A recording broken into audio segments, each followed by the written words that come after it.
Well, well, well. It's Thanksgiving here in America, and to celebrate, I'm going to make a video that you will probably want to see after seeing my response to DJ4's Ocarina of Time video.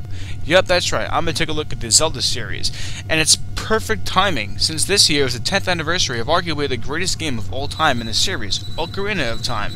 We're not going to look at all of them, but we're going to take a look at some of the most known ones. This is going to be me talking, by the way, not 1917. Okay, maybe some 1917, but overall, just me, Kenny.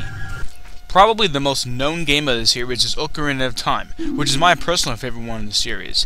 This game is often considered to be one of the greatest games of all time, and for good reason. Practically everything about this game is awesome, from the plot of the game to the different outfits you can wear in order to get through certain parts of the game. This game was the epitome of awesomeness. The plot is to save Princess Zelda from the evil Ganondorf, much like Mario saves Princess Peach from Bowser. Yeah, it's a good old saving the damsel in distress plot, but this game made it awesome.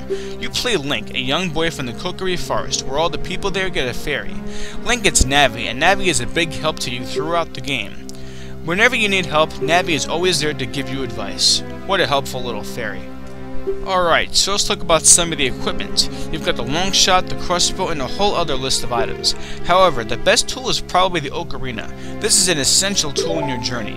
What you play in the Ocarina can have an influence on what happens in the world. For example, you can choose the world from night to day, you can call your horse Epona, you can make it rain, etc, etc. My personal favorite song, as you all know if you watched the video, would be the Song of Time. Why? I love it. I love the beat of it. It's badass and just sounds great. Now, amidst of all this praise for Ocarina of Time, there was one thing that pissed me off. Yeah, one thing that pisses me off in The Legend of Zelda, Ocarina of Time, are the temples. Yeah, the temples pissed me off. I mean, sure, they gave the game some depth, but they were impossible to get through. I never knew where to go or what to do.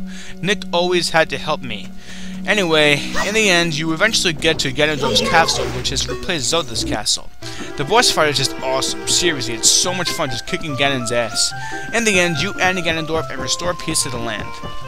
While Ocarina of Time was awesome, Majora's Mask is a shit sandwich. Even out of character, I can honestly say I hate that game. The objective of this abomination was to stop the moon from touching the earth. Stop the moon from touching the earth. What the hell is that shit? And to top it off, you're also timed to do it. I think it's 3 days. I think you can also play a song in Ocarina of Time to reset the time, but don't quote me on that. I kinda tried to block this game from my memory. In Ocarina of Time, you get to wear different outfits to get through different parts of the game, like a red suit to get through the hot places and the blue one to breathe underwater, I think. In Majora's Mask, you can actually turn into different characters, such as Gorons and those white ones. I don't remember what they're called. I think they're called, like, Zorons or something like that. I think it began with a Z. You know, the ones that, swim underwater, but don't quote me on that. In order to complete different tasks. That's probably the only redeeming thing about this game. And what's with the cartridge? Why the hell is it gold? What, did they think it would make the game special or something? We know what else is a gold this color? Piss. Yeah. Piss, and piss isn't special either. Neither is this fucking game. Wind Waker was another one, but I'll be honest and say I played it once and for about 5 minutes. That game gave me a headache because of the graphics. I mean, were they trying to give gamers a seizure or something? One last Zelda game to close out this video would be Twilight Princess, one of the very first games I played for the Wii. Twilight Princess was okay. I mean, one of my main complaints about this game were the controls.